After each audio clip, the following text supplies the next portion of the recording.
সংবিধান নিয়ে সেরে একটি আলোচনা সভা, যেটা আমরা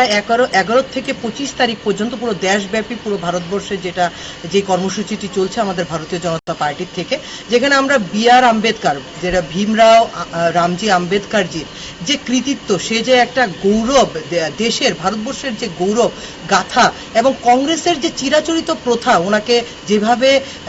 আগে অপমান করে এবং বিভিন্নভাবে অবহেলিত করে ওনাকে রাখা হয়েছে, এবং এখনো দেখা গেছে যে পার্লামেন্ট সেশনে যখন অমিত শাহজি, আমাদের অনারেবল হোম মিনিস্টার, যখন ওনার কৃতিত্ব নিয়ে, ভীমরাও আম্বেদকরজির কৃতিত্ব নিয়ে, বা কিভাবে কংগ্রেস ওনাকে কিভাবে অবহেলিত করেছে এবং অপমানিত করেছে বারংবার, এমনকি ভারতরত্ন পুরস্কারটা পর্যন্ত 1990 এর আগে এরকম একটা কৃতি ব্যক্তি, আমাদের ভারতবর্ষের গর্ব যিনি, ওনাকে কিন্তু কংগ্রেস দেননি। এবং সেই জায়গাতেই আজকে আমাদের মধ্যে ওনার বিশদভাবে যে ওনার লাইফ হিস্ট্রি এবং ওনার কনস্টিটিউশনের মধ্যে ওনার যে একটা গুরুত্ব জায়গা, এবং আর্টিকেল 17-এর যে অ্যাবলিশমেন্ট অফ দ্য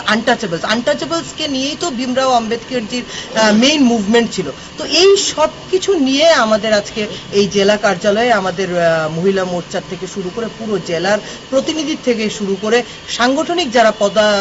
পদে আছেন, নেতৃত্ববর্গেরা আছেন, সবাইকে মূলত এই বিশদ ব্যাপারে আমাদের একটা আলোচনা সভা এখানে অনুষ্ঠিত হয়েছে, যেখানে আগামী দিনে আমরা ভীমরাও আম্বেদকরজির পাথেয় হয়ে ওনার দৃষ্টিভঙ্গি নিয়ে যে কনস্টিটিউশনটাকে যে মান্যতা দিয়ে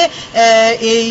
ভারতবর্ষকে চালানোর দরকার ছিল, যেটা কংগ্রেস কোনোদিনও করেনি, সেই মান্যতা দিয়ে এবং ওনার প্রতি পুরোপুরি অনার রেখে, রেসপেক্ট রেখে আমরা ভারতীয় জনতা পার্টি আজকে এই জেলা স্তরীয় এই কার্যক্রমে হচ্ছে গিয়ে এই সংবিধান নিয়ে